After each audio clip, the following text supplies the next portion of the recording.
Good morning to you all. I'm Anne-Sophie Braden, and I will be moderating this panel on European Space Transportation Cooperation securing our access to space. Before we start, I will introduce you to our panelists. We have Dr. Joseph Aschbacher, the Director General of the European Space Agency, François Jacques, President of CNES, Martin Sion, CEO of Ariane Group, David Cavalloles, CEO of Ariane Espace, and Giulio Renzo, CEO of Avio. We will take some questions from the floor, but before getting into that sequence, I propose that we set the scene, the context, and the challenges with some introduction from our panelists. So with no further ado, Joseph Aschbacher, I will start with you, asking you in the field of space transportation and in light of fierce international competition, what is ESA's vision for the 2040 horizon? No, thank you. I'm very happy to be here with my colleagues on the launch business from CNES, Ariane Group, Ariane Space, and Avio. And this really is, I would say, if you compare the situation of today with a year ago we have not yet launched Ariane 6. A year ago we have not yet returned back to the launch pad Vega C. So a lot has happened in this one-year period.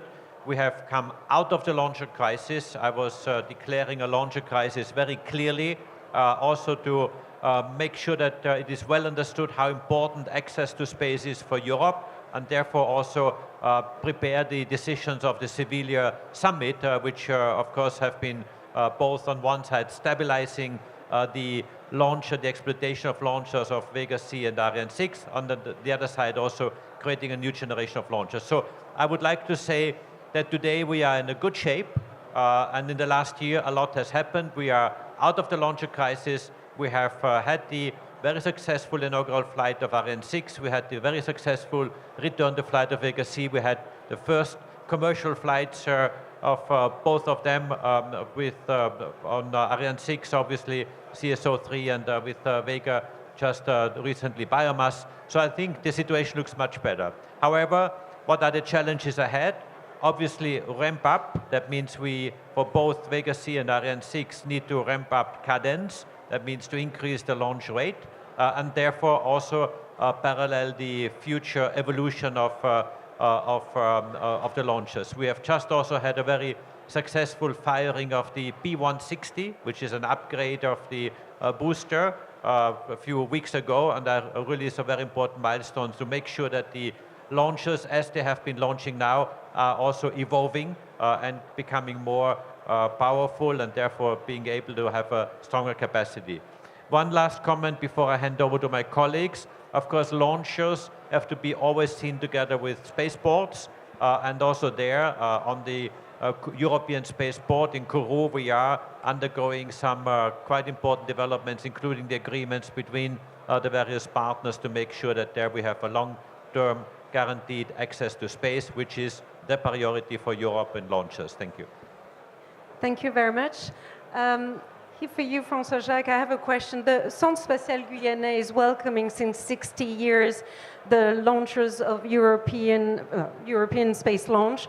It is the European spaceport. I would like to know how you prepare yourself to this dynamic that is engaged with the emergence of new players, private players especially. Yes, thank you. So, as you said, the launch base was created 60 years ago, and many things changed over that period. But what didn't change, basically, is that this is an exceptional location for launching. We are, as you know, near, we are 5 degree or 6 degree latitude north. We can also launch east and north thanks to the coast without flying over lands. We have a stable climate there, and so it means that CSG has some exceptional assets already, and we obviously want to build on those assets.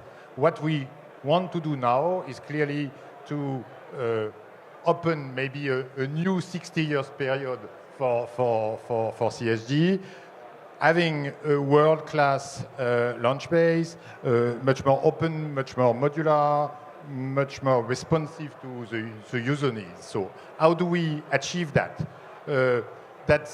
We have implemented a big modernization program of CSG. Let me mention a few items. First, we clearly have now a new infrastructure in terms of operation center, which will allow us to enter, I would say, in the digital age, in a sense. And the aim is clearly to reduce the time between launches, so during which we have to reconfigure the installation. That's one first point. The second point is that we want to be able to welcome all newcomers in terms of not only our friends of Ariane Espace and Avio, but also other possible operators wanting to launch. We also launched an important effort in terms of greening, I would say, the base. That is, all the sustainability aspects should be taken into account. But that's not purely a material aspect. What we have also to preserve and develop, that is the unique competencies embodied in the people being there. We have been successful for 60 years, and I think that's one of the major assets of CSG, and that we have to promote again. Also, I think we have to find new ways of working together. That is, having many more operators on the base implies to have a new governance and to coordinate all those people as best as we can. And finally, I think our ambition is clearly that this tremendous success we had in Guyana, in French Guyana, with the CSG, should be now made open to many more actors, and that in the spirit of promoting innovation, but also preserving sovereignty and European access to space. And that's our concern for the coming years, I would say. Thank you very much. Martin, Ariane 6 successfully performed its first commercial flight earlier this year, and there are many more to come, I guess. Are you thinking already about the next chapter for the rocket makers at Ariane Group? And what does cooperation mean to you? Thank you.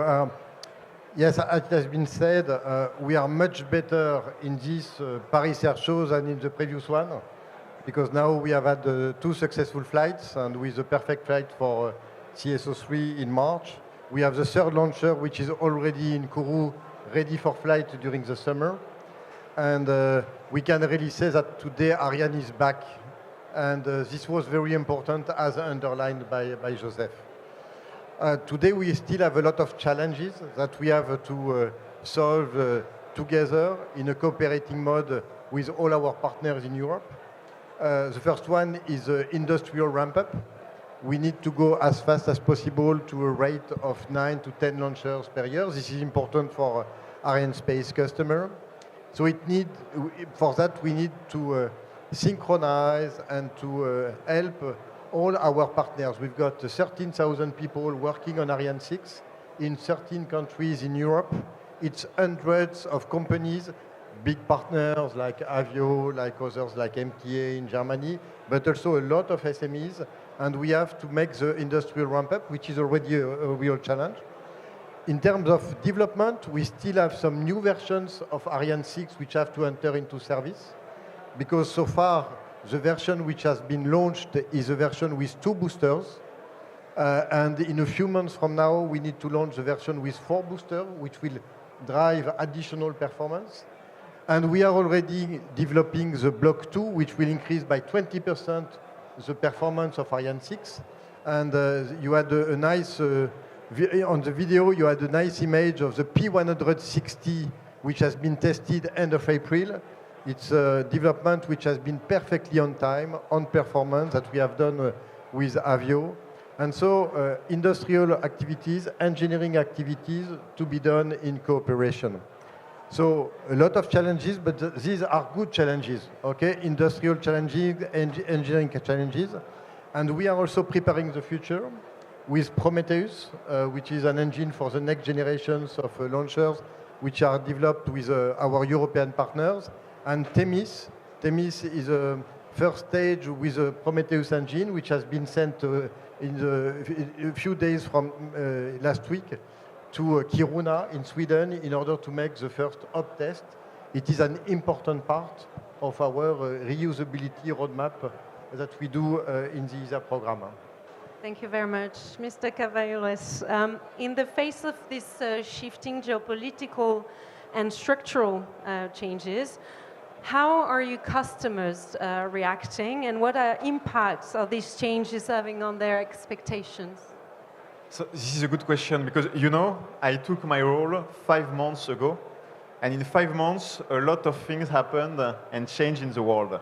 And I can tell you that during those 5 months, I have seen how the perception and the expectations from the customers are shifting.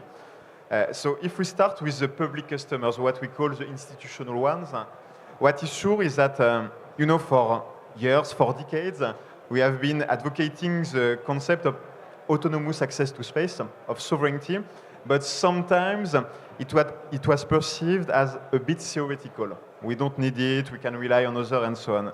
Today, I can guarantee that this is not at all the case anymore, for sure. So we see a lot of states, a lot of space agencies wanting to develop their own space infrastructure because they don't want to rely on other people. So for us, of course, this is an opportunity because with our launchers, with our expertise, we can accompany them to develop those programs. Now, the other side of our market, because we are balanced between public and private, is what we call the commercial market. So the situation today is that more and more space operators, satellite operators, who are our clients, tell me that the current situation, the dependency to one actor, the situation of, let's say, hegemony, is a big threat for them. It's absolutely unacceptable to rely only on one provider. And for this reason, they want us to succeed. They want us to be there to accompany their development and in a way to mitigate their risk. So I think this is really a great opportunity for us. It doesn't mean that this is simple, but at least there is a positive context. Now, what should we do? So first, it has been mentioned, the ramp-up is key. We need to go to 10 launches per year for Ariane 6 as soon as possible. It means more or less twice as more as for Ariane 5, so it's a big industrial challenge, but all the teams are very motivated. And to be honest, some clients tell me, but why 10? Why not 20 or 30? So first, let's do 10, but I think we should think on the possibility to go a bit further. Second enabler, cooperation. Ariane is a deeply European project. It's clear that during the crisis that Joseph mentioned, the situation was more complex. I think that now we are finding back this unity and we really need it. So a concrete example, today with Giulio Ronzo in Corriere della Sera and Les Echos, we are publishing a common article on our vision for launchers in Europe. I think this is a strong signal that we are really a team. And my very last message would be on ambition. People want us to succeed. I think we have great assets in Europe. With a bit of investment, with even more unity, I think we can achieve a really strong performance. Thank you very much. Mr. Renzo, what are the activities that Avio is performing to fully exploit Vega C and to increase its launch cadence? And second question, what will be the next version of the launcher? So thank you very much. Vega C is the smaller brother of the European family after Ariane 6 and Ariane 6.2 and 6.4. So as David was saying, together we have a complementary offering that serves all the needs of the European market, in particular of the European institutional market.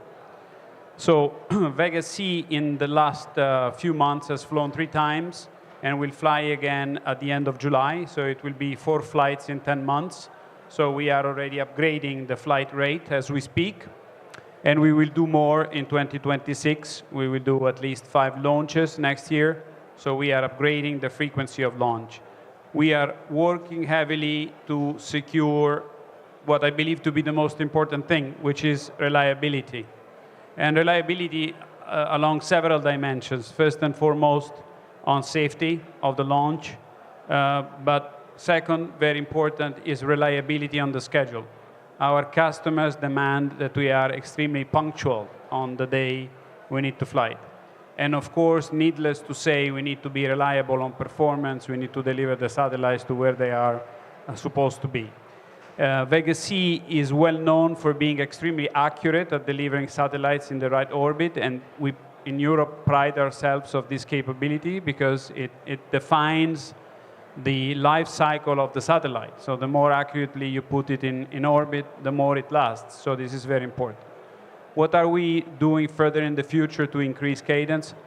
First of all, we are working with the European Spaceport, with CNES, and not only with CNES, to revamp one of the Ariane 5 infrastructure that was left at the end of the program, an integration building, where we will pre-integrate the launcher before flight so that we can further increase the cadence, so prepare the next launcher while one is being launched on the pad. And then we will also do further upgrades in performance of the launcher. Martin mentioned Ariane 6 Block 2 with the P160 first stage, which is a bigger stage. Equally, Vega C, we use the P160 stage, which will provide another 10% in performance. And we will also change the fairing to have more volume and therefore accommodate more easily so-called multiple satellite missions. We often launch more than one satellite. We have launched up to 53 different satellites in a single launch. So we need to do this more and more with light satellites. And so we will offer this to the market very soon. Thank you very much. I think all these comments set pretty well the scene and the challenges ahead that we're ready to tackle. I would like to give the opportunity of journalists present on site to ask questions. Yes, please, can you state your name and media outlet? Someone is going to give you a microphone.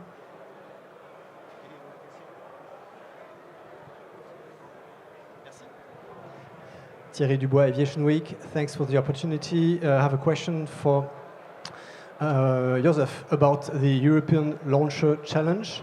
How many bids have you received? And I would have another question for David. I would like to know the backlog of Ariane 6 and when you are planning to launch the first mission for the Amazon constellation Kuiper. Thanks. So thank you. So how many proposals have been submitted for the Launcher Challenge, if I understood your question correctly? I can give you the answer. It was 12 that have been submitted. They are currently being evaluated, so we are still in the middle of the evaluation process, so therefore we cannot comment on the various types or the outcome of it. But yes, this is ongoing. We prepare then the evaluation. Then the result of this will be presented to member states in order then to obtain funding at the ministerial conference for those that have been selected. And on the second part of the question, so today we have still a very strong backlog. We have more than 30 launches in our backlog. It means that we have years and years of activity in front of us. And the good news is that we'll be able in the coming weeks or months to make some announcements of new contracts. So there is really a very strong dynamic. By the way, both on commercial and institutional side, which is very important in our model. So for this year, our plan is still to stick to our manifest and do 5 launches of Ariane 6. We also have, as you know, until the end of the year, the exploitation of Vega. So we'll do some very important launches, such as the one mentioned by Giulio that will take place before the end of July. So still 4 Ariane 6 to do, which is a big challenge, including the one you mentioned. And I can tell you that all the teams here in Kourou and everywhere in the supply chain do the maximum to make this happen. Thank you. Anyone else? Yes, please. Over there. Please don't forget to state your name and media outlet, please. Jeff Faust of Space News. For David, a follow-up question. You mentioned you get to 10 launches a year as soon as possible. How soon is as soon as possible? Is it feasible to do that next year, or will it be 2027 or later? Well, for the moment, as soon as possible. Everybody is extremely motivated, but again, we want to do it step by step. First, we have to deliver 25, and this is a big challenge, so we focus on that. Then next year, of course, we will do more. Again, we want to do the maximum to be at cadence 10. And what is sure is that typically in 29, when we'll start deploying Iris Square, which is a milestone program, will be more than for sure at cadence 10, and it will allow us to deploy at full speed this very important constellation. Thank you. Another question from the room? Yes, please, Peter.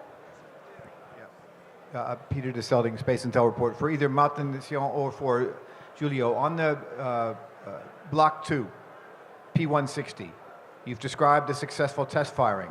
Okay, where do we go from here in terms of key technical milestones that have to be met until you get the first launch of it, which will be sometime in 2026, I think? Just give us the milestones between now and when it's on the launch pad. We've got the qualification of the P160C modification, which will come before the end of the year, and this will allow the introduction of P160 on the launch next year. We've got other modifications which are included in the Block 2, which will go stepwise after that. Thank you. Any other question? No? Last call for questions? Well.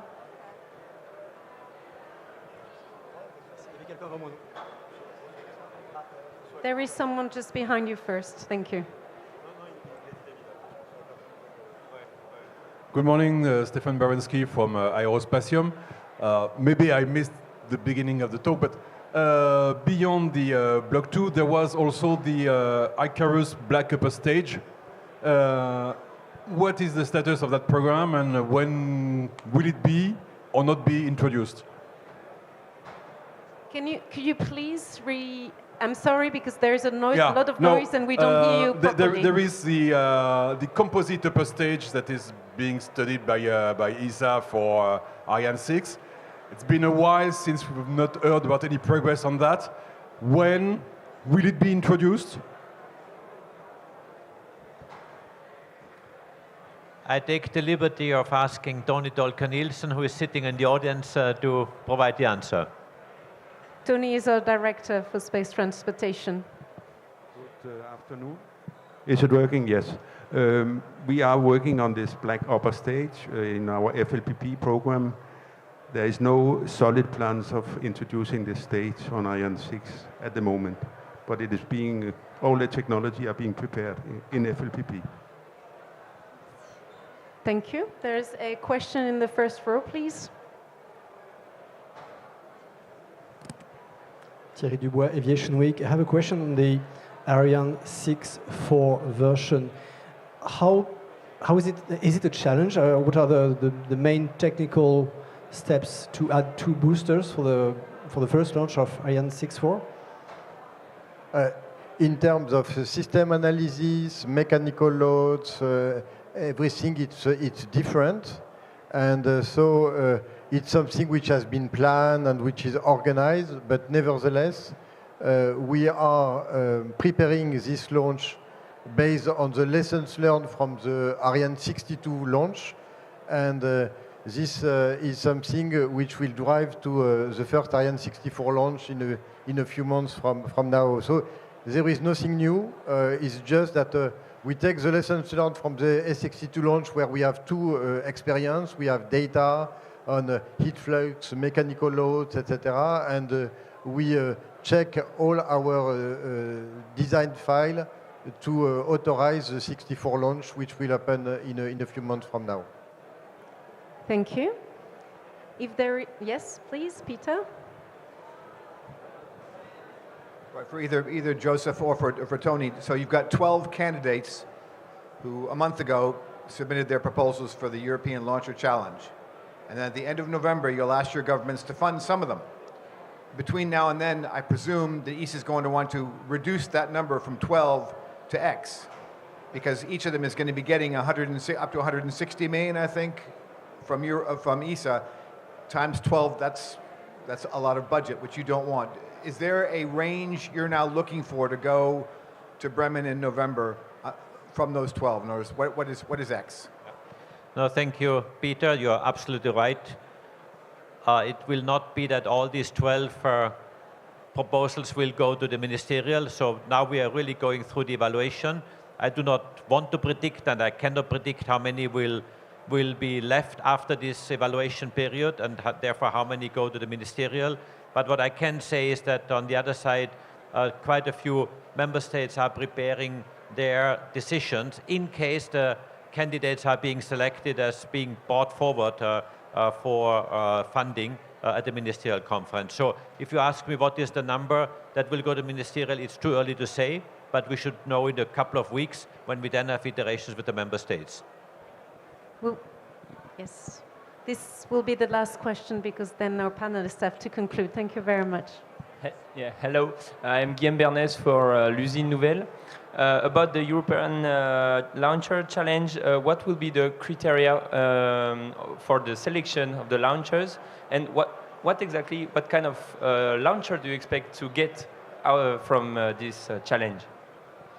Yes, the criteria have been published, so there are a number of criteria that are used to select, but certainly the technical quality of the proposal, that means what the launcher, how the launcher will be composed and how credible the technical solution is a very important criteria. But we also look into elements of cost, so how much would a launch cost in the future when offered to the public sector to buy a launcher as a service, plus the evolution path of the launcher companies. So there's the criteria are very well defined. They have been published when the ITT they have been published together with the ITT, and according to this criteria, our tender evaluation board, which is the mechanism within ESA, is now evaluating all these proposals along these criteria. It's a very stringent system that we have. We apply it for the selection of any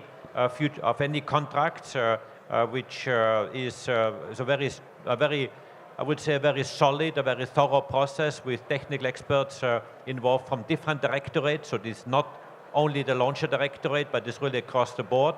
The chairman of this board is usually not from the launcher directorate, but from a different directorate, in order to have an impartial, very neutral, unbiased selection of the evaluation of these proposals. As I said, we are in the midst of doing exactly that. But maybe just one additional remark to the question of Peter de Selding. It is very unlikely that all 12 will be put forward to the ministerial. So certainly, also given the affordability of the member states, there will need to be a down selection in order to really have a reasonable number to move forward. Thank you very much. I would like to thank you for your attendance today. I would like to thank the panelists as well for this moment. It's been an honor to moderate this session.